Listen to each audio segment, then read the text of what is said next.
Hello, everyone. Welcome back to another episode of Take a Look. My name is Dave McSporn. Joining me, as always, is Felipe Escobar.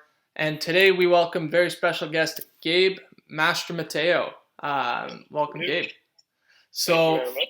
for everyone back home, Gabe is one of Canada's up and coming swimmers. He qualified last year for the World Junior Championships in Budapest, where he won 3 medals, 1 silver, and 2 bronze. And he also was able to qualify for our senior team to compete at the World Championships in Guangzhou. And at the age of 17, he's definitely one of the young rising stars in the country. So, welcome, Gabe. Thank you very much. Like introduction. All right. So, you were training this year in Toronto in anticipation of preparing to try and qualify and compete at Tokyo. That was the goal. So, I was wondering if we could start there. So, what that approach sort of looked like, especially after having had that taste of senior international competition, and Tokyo being a very realistic target for you this year. Yeah, I mean, I'd always have had quite a bit of injuries just throughout my seasons. So this year was the biggest focus was to stay healthy and don't do dumb stuff pretty much that would get me hurt. So I stayed away from all that, stayed healthy, and then about halfway through the season, I was healthy and the fittest I've probably ever been. So it was more shifting the focus away from that and into the very specifics, and just focusing on like the logistics during practice and not getting too caught up in the emotional side of it, because it's easy to do if you think about it like, oh, I'm just going there back this many times. Yeah, it takes a lot of discipline too at that young age. So can we maybe talk about what was the decision to leave home this year, and then come to Toronto? So you talked about kind of avoiding those distractions and everything, and what was it that really drew you to Toronto in particular? Yeah, I mean, I had nothing was real. I don't want to say there like nothing at all was going wrong at home. Everything was great. Like the program was exactly what I needed and everything. It was just kind of there was the lack of team. Like I some practice like I'd swim most practices completely alone and stuff Yeah. like that. It was kind of going into an Olympic year. I didn't want the hardest part of practice being just doing it and getting there. Like I wanted the hardest part of practice being like, I got to try really hard to do well. So it was more moving towards a team environment, and I've always liked Toronto as a city, so I just knew I'd want to be somewhere where I was really happy living and just enjoying it outside of the swimming. So I looked at Toronto programs there, and there was just something about U of T with Byron and Linda. I was like, wow, I every day wasn't like going to practice wasn't ever a task. It was just kind of, hey, I get to go to practice today. It's gonna be fun. That's a huge thing that a lot of people don't. If you're not in the sport, if you're not involved in swimming, that you might not understand about. It's an individual race, sure, but like there's so much that goes into it of that team dynamic that you're talking about, Yeah, and being part of that team, because slogging through a practice, especially one that's going to be as tough as the ones that you're doing by yourself, would be a really brutal grind there. yeah, yeah. It was a bit eye opening this year. I was like, oh, 2 hour practices can be fun when there's more than 2 people. Yeah, that's it. That's it. So I had a question for you. So you came from a small team, small town, to big, Toronto. What was like your biggest challenge, kind of how doing that transition? Uh, Man, I don't know. It was like Byron, Linda, the team, everybody who was involved made it a really smooth transition. There wasn't like besides just practices, there wasn't really a huge challenge for me. I would say I've been I've been on a couple of junior teams, and like obviously Swim Canada sets up a lot of camps throughout the years. So I've had decent amount of exposure to kind of like what it's like being in that environment. I've just never been in one full time. So it was more of just taking those like little chunks and just seeing what it was like to do it for a full year, and I loved it. So it's good that they actually did have those camps. We kind of prepared you for like a long term, for like training for Tokyo and situations like that. Yeah, for sure. I mean, they definitely, especially, oh man, there was one junior male team camp in Trinidad, which if you ask anybody there about it, was an interesting time to say the least. So it's definitely like camps like those. It definitely kind of like whipped me into shape with not just physically but mentally, just kind of the training that needs to go into it. So it was more just, oh, I've done this before and now I just got to do it a bit more. So now, by the sounds of it, you were training with Toronto, with Byron and Linda this year. So going to U of T, or deciding to go to U of T, would have been a no-brainer at the end of the day for you. But was the States ever on the radar, and when did that interest sort of shift, if it was, to staying in Canada? Yeah, I mean,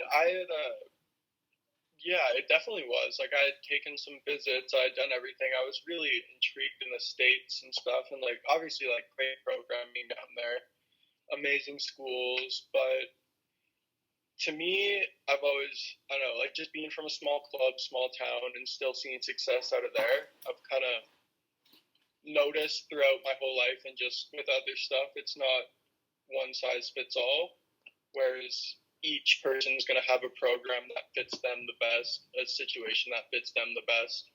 And it was really more based off that, where U of T was kind of a perfect fit for me. I felt like I was just super comfortable there, loved every minute of it. I felt like it wasn't like I was somewhere I didn't want to be at any time. It was like, wow, I wouldn't want to be anywhere else. No, so I'd actually not committed to U of T when I started training there, which I mean probably would seem kind of odd to a lot of people, but like I wasn't sure where I wanted to go to university yet, but I wanted to train with them for the year. I knew that for sure. So it was about like a month and a half before I'd actually told Byron, like, hey, like, I'm coming to U of T next year. Yippee, basically. And he would have been happy to hear that for sure. Yeah. So it was definitely more. I feel like that first month and a half definitely picked up that I had already felt, but it was nice to kind of, just feel super welcomed, and like every person on the team is just great to be around and have there at practice. There's that and level the of whole culture. Sorry, go ahead.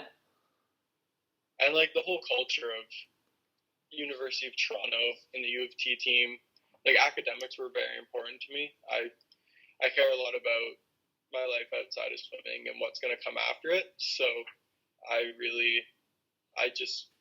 love the country of Canada. I just like Canada a lot. So I really like having the chance to kind of stay home. Well, not necessarily home, but like stay in Canada and kind of be able to, not easily, but more fluidly come out of university and start working there. And And you have that like, pride too, right? Different. You have that pride from having competed for the nation, and you've had that leaf on your suit, on your track jacket, and everything. So I think it's fitting and it's important that you are staying here, and it's other younger swimmers that are coming from even younger than you. They see guys like you staying in Canada, guys like Marcus Thormeyer staying in Canada, right? And I think that's just how we're going to develop the programs here and really try and keep that talent and develop it in Canada. You've seen lots of success out of it. So like Marcus, Brent Hayden stayed, like a lot of great swimmers from Canada have stayed in Canada. So to me, it was more of a, wow, this fits great. Why wouldn't I do it? Now that international kind of stage, what did you raced on the junior level and the senior level in a very short period of time, right? So did you notice any things that seem different, or how they compared, those two experiences? I mean, to me, the top kind of the A finals at World Juniors kind of had the same sort of atmosphere as, let's say, the prelims at seniors. Wow.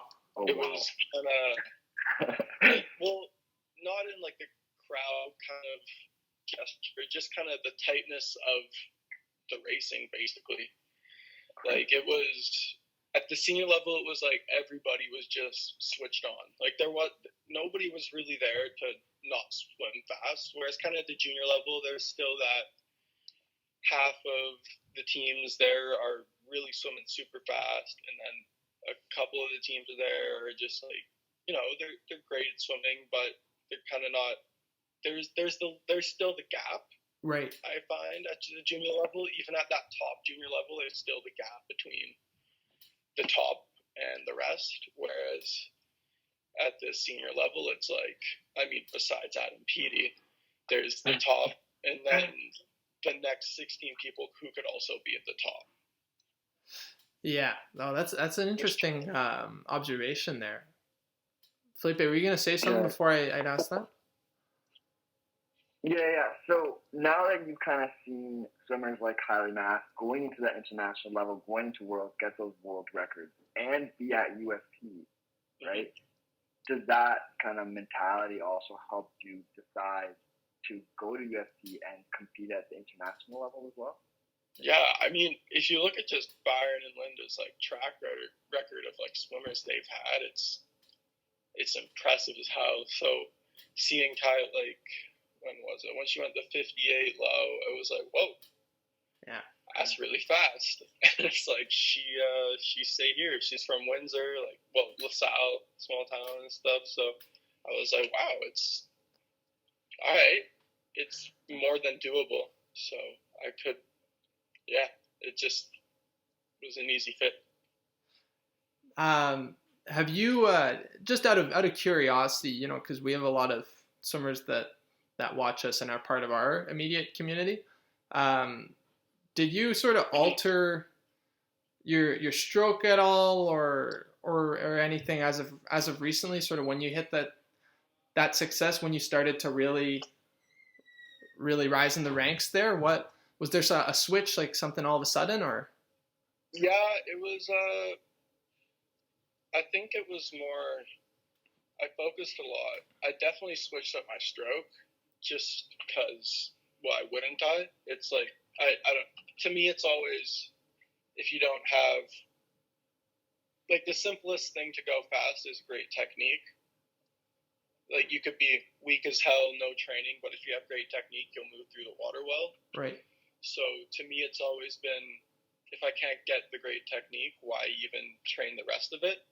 So it's always, I think every year I go into it with the mentality like, oh, like, what can I do in the first 3 weeks to develop habits, basically, and like to develop my stroke, so that the rest of the season it's not learning a new stroke. It's first 3 seasons just like find the best technical spot for me and then work that the rest of the season. Interesting. That's a very, like, when I hear that, that's like an elite sort of mentality, right? Of just like not settling and not like working blindly either, right? Like, you have this sort of plan that's very concrete, and you know what the steps are going to be to get where you need to be, right? So that's interesting for you to say. A lot of the times the steps don't go to plan, but you just make new steps to get to the same place. So yeah.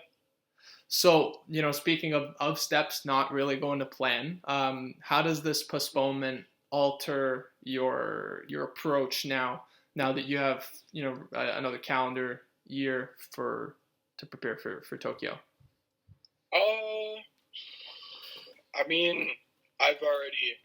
I'm always kind of just analyzing what I need to do and get better at. So there was definitely, like, I had a great year training, and I did much better than I had any year before that, training-wise. But I still knew there were holes personally. Like, I know I wasn't the best I could be at every practice, which is near impossible to do, but you strive for that. Right. So I know there was definitely holes where nutrition, probably I could step it up, like those kind of things, like not necessarily in the pool stuff, but also in the pool stuff, and just kind of refocus that to next year and kind of take this more as a learning opportunity to be like, oh, well, I had all this right, but this wrong, so now let's get all of this right. It's a good point. So, Felipe, were you gonna say something? I think as well this year you're gonna have, I think, a lot of fun swimming because of the OUA kind of mentality. Yeah. And it's very team focused. It's very, it's your team. You're gonna cheer on your team, and you compete against all the other teams in the OUA. So you're gonna really love it, and it's the training wise, the competing and everything towards it. Yeah, I'd actually went to OUAs just to watch last year and swim at the time trials in between, but it was a great environment. It was kind of nothing, like even at the senior level and the junior level, like yes, you're cheering on your team, but your race seems to kind of be your main focus at the thing, whereas at those university meets, it's just so high intensity, and it's just like, I'm racing. That we're racing, I don't care. Mm-hmm. So I'm really excited for that next year to kind of get that edge. I think that's where I might have been lacking. I was thinking very technical, whereas just a lot of the times you need to be like, well, I need to swim faster than him. Let's go. Yeah, just a toe-to-toe race there, right? Is that sort of that approach, is that more prevalent, would you say, at the world stage? Like maybe not at Worlds, but at the Olympics, like would you say that the race as opposed to the time is the focus, or is it still sort of a mix there? I mean, it's always going to be about the race. Like, it's always going to be about the race, no matter where you're at. It's just going to be who is going to touch the ball first, basically. But it's also, if you're not time focused, if you're not time focused throughout the whole year, it's hard to be in the race once it's time to race, I find. So if you put the work in with the time focus, and then all you have to do is race, and the time will come. Yeah, no, that's well said. That's a good point. Because I'm thinking, when you would have seen them, I guess, but relays and final sessions at OUA are that very like high intensity of that race focus. So I was curious to kind of pick your brain there as to how that would compare to your international meets. Yeah. I mean, relays are always, I just love relays. They're the best. Like, I've always swam the fastest I've ever swam on relays. It's always been the most hyped up I've ever been. So I love relays. Well, you were on a mixed relay that won a medal at Junior Worlds too, right? Was that a 4x1 medley? Yeah, that was 4x1 medley last year, and then in 2017 I was on the same one, I think. Oh, right on. Yeah, were they gonna do those in Tokyo? I'm actually not sure. I didn't look that up. Were the mixed relays? I think they were. I'm pretty sure they were. Because it was, I think it was either Fina was going to do stroke 50s or the mixed relays, and they went with mixed relays. Oh, okay. So maybe they can get. I'm pretty sure. Don't quote me on that one. I'm not 100% sure on that one. That's an interesting one too. I wanted to touch base with you on that too, because you're very exceptional 50 breaststroker, right? But has your focus been, I guess, more on that 100 since the stroke 50s weren't on the Olympic calendar, and how did that sort of approach change any of your training, if at all any? I think I've always kind of been more 100 focused. I mean, the 50 just kind of comes with speed and power, and you can bust out at 50 pretty well, but I find the 100 is really where you got to put the work in and change up your training to make it different. Hi everyone. So unfortunately we had some computer issues with the end of Gabe's episode. So we lost a little bit of that footage at the end. But we really wanted to say thank you to Gabe for taking that time out of his day to speak with us. And we want to wish you Gabe the best of luck next year. Looking forward to see what you do in the pool, swimming for universities, and then preparing for Tokyo. So thank you for being on the show, and we're looking forward to another episode coming very soon. Okay, thanks guys.